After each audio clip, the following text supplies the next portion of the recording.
दोस्तों, एक स्वस्थ शरीर हमारे लिए एक वरदान है, लेकिन एक बीमारियों से ग्रस्त शरीर आपके लिए एक श्राप होता है।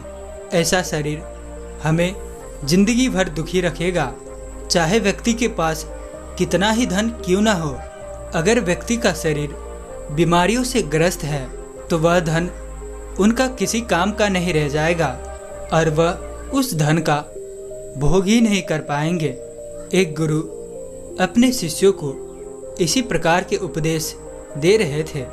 वह गुरु उन्हें बताया कि बहुत सारे योगी पहाड़ियों में जाकर कठिन तप करते हैं, बहुत दिनों तक व्रत करते हैं, भूखे रहते हैं, बहुत से नियम विधियों का पालन करते हैं।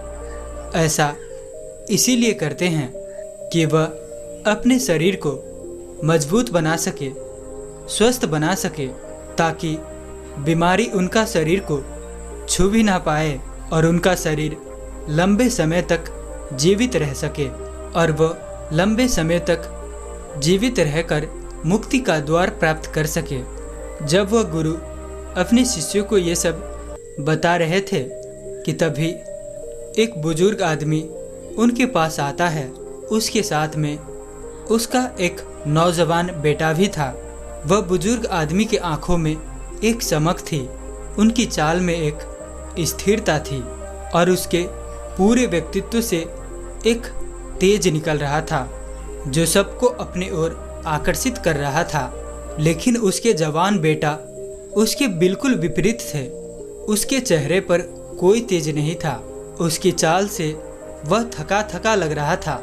उस जवान युवक को देखकर ऐसा लगता था जैसे सारे संसार की विपत्ति उसी के कंधे पर आ गई हो। उसमें जवानी के कोई भी लक्षण नहीं दिखाई दे रही थी। उसे देखने में ऐसा प्रतीत हो रहा था कि जैसे जवानी में ही बुढ़ापा आ गया हो। आश्रम के शिष्यों पर बिना कोई ध्यान दिए वह बुजुर्ग आदमी अपने बेटे को लेकर वह गुरुदेव के पास पहुंच गया। उन्होंने गुरु के समक्ष हाथ जोड़कर विनती की कि आजकल के युवा बच्चों में कोई तेज नहीं बचा है, सब में बुढ़ापा पहले से ही आ गया है। अगर मैं अपनी बात करूं तो आज बुढ़ापे में भी मुझे कोई बीमारी नहीं है। मैंने अपने जीवन में एक पैसे की भी दवाई नहीं की, मैं बिल्कुल स्वस्थ हूँ। लेकिन जब मैं अपने बेटे की ओर देखता हूँ तब मेरा दिल दुखी हो जाता है, क्योंकि ये अपने पिता से पहले ही बूढ़ा होने लगा है और एक पिता के लिए इससे ज़्यादा दुख की बात क्या हो सकती है। उन्होंने गुरु से प्रार्थना की कि गुरुवर, आप आयुर्वेद के ज्ञाता हैं, आप इतने बड़े सन्यासी हैं, आपके पास तो बहुत सारे तरीके होंगे जिससे मेरे बेटे को बुढ़ापा आने पर भी बीमारी ना पकड़े। अगर आपके पास ऐसी कोई औषधि है तो आप उसे देने की कृपा करें, जिससे मैं चिंता मुक्त होकर अपना जीवन जी सकूं। वह गुरु ने उस बुजुर्ग आदमी के युवा बेटे की ओर देखते हुए कहा कि औषधि तो बीमार आदमी को दी जाती है, लेकिन इस युवक को देखकर ऐसा प्रतीत होता है कि इसे कोई बीमारी नहीं है, बल्कि इसके रहन सहन, खान पान और दिनचर्या में कुछ बदलाव करने से इसका पूरा जीवन बदल सकते हैं। असल में इंसान अगर बीमारी आने से पहले ही सतर्क हो जाए तो कभी भी उसके पास बीमारी नहीं आएगी। लेकिन हम बाद में सतर्क होते हैं जब बीमारियां हमारे शरीर में प्रवेश कर चुके होते हैं और उसके बाद औषधियों के इलाज के अलावा और कोई तरीका हमारे पास नहीं बचता। लेकिन मैं सबको कहता हूँ कि जो भी इंसान अपना स्वस्थ शरीर चाहता है, अच्छा खुशहाली से भरा जीवन जीना चाहता है, उसे अपने दिनचर्या में कुछ नियम अपनाने होंगे। उसे कुछ भोजन ऐसे खाने होंगे जो उसके शरीर के लिए लाभकारी हो, और तीसरा, उसे कुछ ऐसे योग सीखने होंगे जिन्हें वो जीवन भर कर सके। अगर कोई व्यक्ति इन 3 बिंदुओं को विस्तार से समझ लेता है तो उसके शरीर उसके लिए वरदान साबित होगा। उसके अपने शरीर के वजह से इस जीवन काल में कोई भी कभी भी कष्ट नहीं उठाना पड़ेगा। ये 3 बातें विस्तार से समझो। ये समझाते हुए गुरुदेव उस बुजुर्ग व्यक्ति और उसके बेटे से कहते हैं, इन 3 बातों में सबसे पहले हमारा भोजन आता है। जिस प्रकार के भोजन हमारा शरीर ग्रहण करेगा उसी प्रकार की वो ऊर्जा पैदा करेगा। अगर हम अपने शरीर में बासी खाना डालेंगे तो वो आलस्य से भरा रहेगा, व्यक्ति हमेशा सुस्त रहेगा। लेकिन वहीं पर अगर हम उसमें ताज़ा खाना डालेंगे तो हमारा शरीर फुर्ती और तंदुरुस्ती से भरा रहेगा, व्यक्ति में कोई आलस्य नहीं रहेगा। वह गुरु महात्मा ने अपने कथन पर और प्रकाश डालते हुए कहा कि किसी भी देश की भोजन वहाँ की ऋतुओं और वहाँ के जलवायु में भर पड़ता है। ऋतुओं के हिसाब से सर्दी का अलग खाना होता है और गर्मियों का अलग खाना होता है, और इसी प्रकार अलग अलग ऋतुओं का अलग अलग मौसम का अलग अलग खाना होता है। और अगर हम जलवायु की बात करें तो जो लोग समुद्र के किनारे रहते हैं उनका खाना अलग होगा, और जो लोग रेगिस्तान के पास रहते हैं उनका खाना उनसे बिल्कुल अलग होगा, क्योंकि अलग अलग देश में वहाँ के जलवायु के हिसाब से फसलें उगाई जाती है, और जो फसल वहाँ पर उगती है उसी के हिसाब से भोजन तैयार किया जाता है। लेकिन चाहे किसी भी देश किसी भी जलवायु का भोजन क्यों ना हो, अगर तुम अपने भोजन के साथ कुछ खाद्य पदार्थ और लेते हो तो तुम्हारा शरीर अपने आप तंदुरुस्त रहेगा और ऊर्जा से भरा रहेगा। उदाहरण के लिए ये जान लो, खाने के साथ गाय का देसी घी बहुत लाभकारी होता है, लेकिन ज़रूरत से ज़्यादा घी खाना भी नुकसानदायक हो सकता है।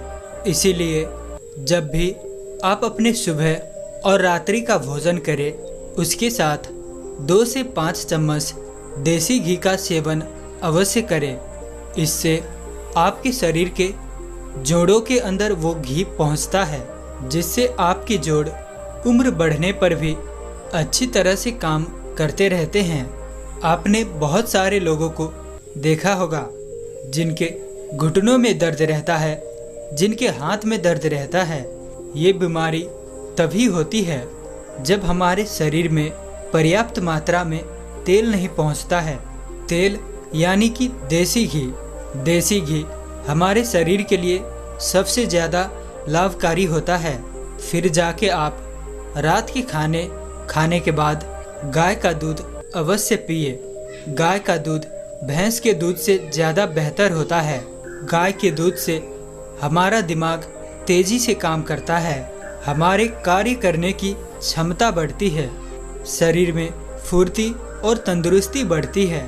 वह महात्मा गुरुवर ने आगे बताते हुए कहा कि सुबह की भोजन तुम्हें भरपेट लेना चाहिए, क्योंकि वह खाना दिन भर काम करने से हजम हो जाता है, पच जाता है। लेकिन रात में वही भरपेट खाना खाया जाता है तो हमारा शरीर नींद में जाने के बाद उस खाने को पचा नहीं पाता है, और सूर्य भी अस्त होता है, जिससे सूर्य की ऊर्जा भी नहीं पड़ता है और हमारा जठरा अग्नि शांत रहता है, और वो खाना पेट में पड़ा रहता है, पड़ा पड़ा सड़ने लगता है। और इसी वजह से बहुत लोगों का पेट सुबह सुबह अच्छी तरह से साफ नहीं हो पाता है, क्योंकि उसने रात को अधिक भोजन कर लिया था। अब जिससे अब वो सुबह दिन भर परेशान रहेगा, उसे आलस्य आएगी, काम करने में मन नहीं लगेगा, शरीर में कमजोरी महसूस होगी, और इसी से बहुत सारी बीमारियों का जन्म होता है। इसीलिए रात में हल्का खाना खाए और खाने के बाद थोड़ी सी गुड़ का सेवन अवश्य करें। गुड़ खाए, क्योंकि खाने के बाद थोड़ा गुड़ खाने से, मीठा खाने से हमारा पाचन क्रिया तेज हो जाती है। उसके बाद हमारा खाना जल्दी से पच जाता है।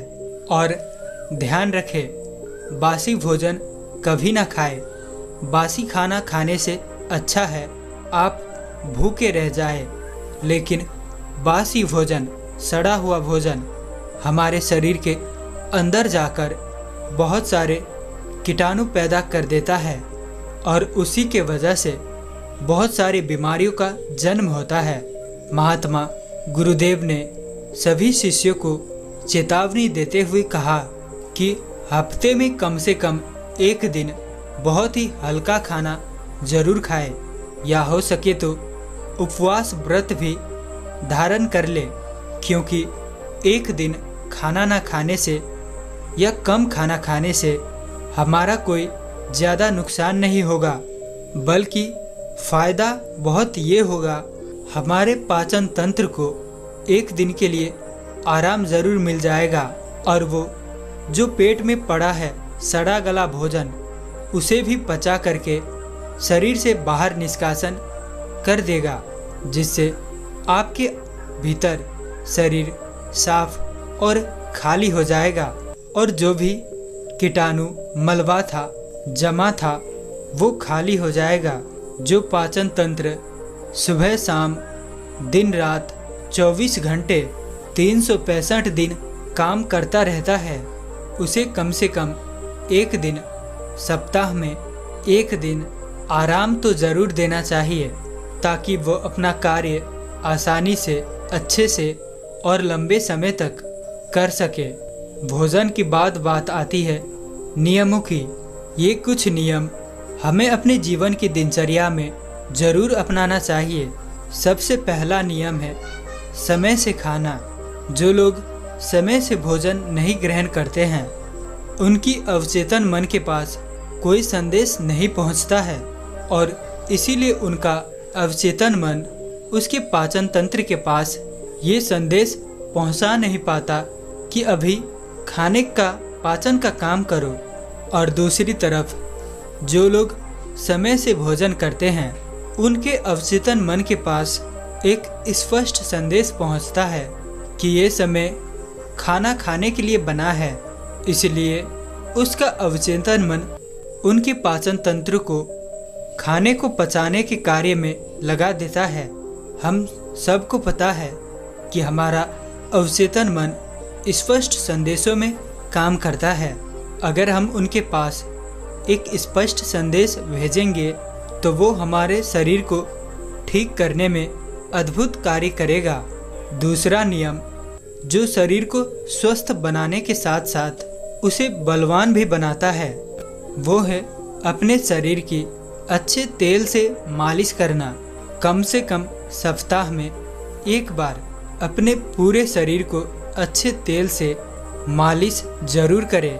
उससे हमारे शरीर के त्वचा के जितने भी खत्म हो चुके, सूखे हुए या मरे हुए सेल्स होते हैं, वह त्वचा से दूर हट जाते हैं और हमारे त्वचा में नयापन, एक नए से फुर्ती, ताजगी पैदा होती है और वो ताजगी हमारा आलस्य खत्म कर देता है।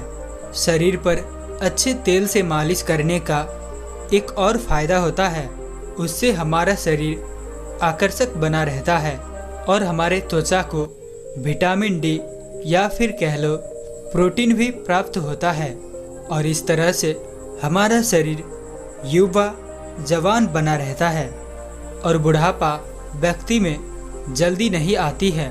अगला नियम आपके जीवन से तनाव को पूरी तरह से गायब कर देगा। इस नियम का जो भी पालन करता है उसके पास बीमारी दूर दूर तक नहीं भटकती। ये नियम है समय से सोना और समय से जगना।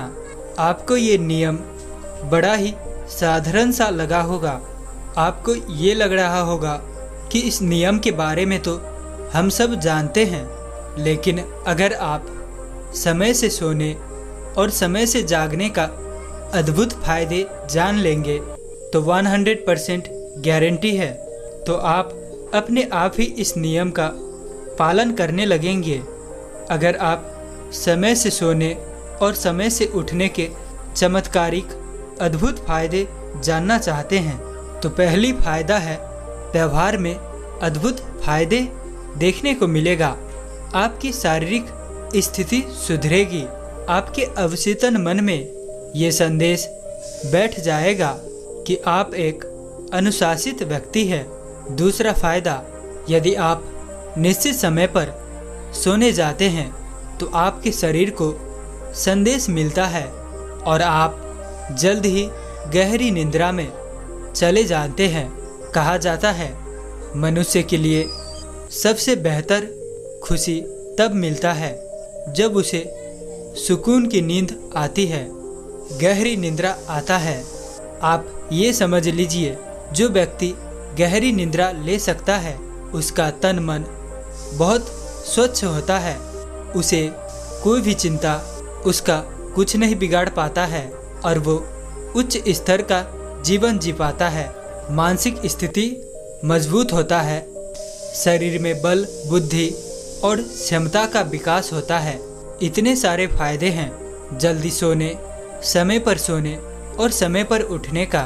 और फिर वो महात्मा गुरु ने उस बुजुर्ग आदमी को सावधान करते हुए बताया कि अगर कोई आदमी अपने परिवार, अपने बच्चों के साथ समय व्यतीत नहीं करता है तो वह तनाव से ग्रस्त हो जाता है। घर में सुख शांति रहती है तो मन खुश रहता है।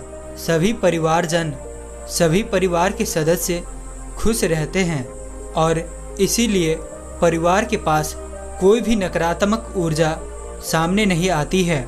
और उसके बाद आपका परिवार, आप तंदुरुस्ती भरी जीवन जी सकते हैं, एक खुशहाली जीवन जीते हैं। जो व्यक्ति अपने परिवार, अपने बच्चों के साथ ज़्यादा समय नहीं बिता पाते, ऐसे लोग अगर रोज़ समय अपने परिवार को नहीं दे सकते तो कम से कम कुछ दिन, कुछ महीनों के लिए उन्हें घुमाने के लिए कहीं ज़रूर लेकर जाए।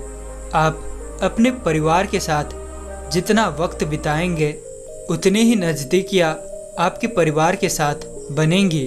उसके बाद आपके मन से तनाव गायब हो जाएगा। उसके बाद वह महात्मा गुरु ने बताया कि ये सब तो तुम जानते हो कि व्यायाम करना हमारे शरीर के लिए कितना लाभकारी है। हर एक इंसान को व्यायाम, एक्सरसाइज करना चाहिए और उस समय से व्यायाम करना चाहिए। और व्यायाम भी उतना ही करो जिससे तुम्हारे शरीर को पीड़ा ना पहुँचे। लेकिन कुछ लोग गलत कर लेते हैं। कुछ लोग व्यायाम ज़्यादा करने के लिए अपने शरीर को पीड़ा पहुंचाते रहते हैं। आजकल की भाषा में कहे तो लोग जिम क्लब में जाते हैं, बड़े बड़े मसल बनाते हैं, हानिकारक सुई और औषधियों का प्रयोग करते हैं और हद से ज़्यादा व्यायाम कर लेते हैं। शरीर को चोट भी पहुंचाते हैं। दिखावे के लिए अनावश्यक एक्सरसाइज कर लेते हैं। इस प्रकार अपने शरीर को पीड़ा पहुंचाते रहते हैं। लेकिन व्यायाम उतना ही होना चाहिए जितना उपयोगी है, आप जितना सहन कर सकते हैं। अगर कोई व्यक्ति रोज सिर्फ आधा से 1 घंटा व्यायाम एक्सरसाइज करता है तो वो व्यक्ति अपने जीवन में कभी बीमार नहीं होगा। ये लिखित ले लीजिए, इतना ही काफ़ी है। लेकिन रोज इसे रोज करना है। और व्यायाम करने के बाद एक काम और करना है, वो है ध्यान। ध्यान करने से हमारा शरीर और हमारा मन एकाग्र होना शुरू होता है। वो विचारों से मुक्त हो जाता है और जब हमारा मन विचारों से मुक्त हो जाता है तो हमारा शरीर से अनावश्यक बेकार की तनाव चला जाता है, क्योंकि विचार ही चिंता और तनाव का एक असली कारण होता है। जो लोग समझदार हैं वो जानते हैं कि विचार ही हमें दुख पहुंचाते हैं और विचार ही हमारे चिंता का असली कारण होते हैं। इसीलिए लोग शून्यता में जाने का ध्यान करते हैं। लेकिन अगर आप भी रोज ध्यान करते हैं तो उससे आप विचार रहित तो होंगे ही, साथ ही साथ आपकी चेहरे की तेज बढ़ेगा और आपकी इंद्रिया यानी कि आँख, कान, नाक, त्वचा जीव आपका मस्तिष्क अच्छी तरह से काम कर पाएंगे।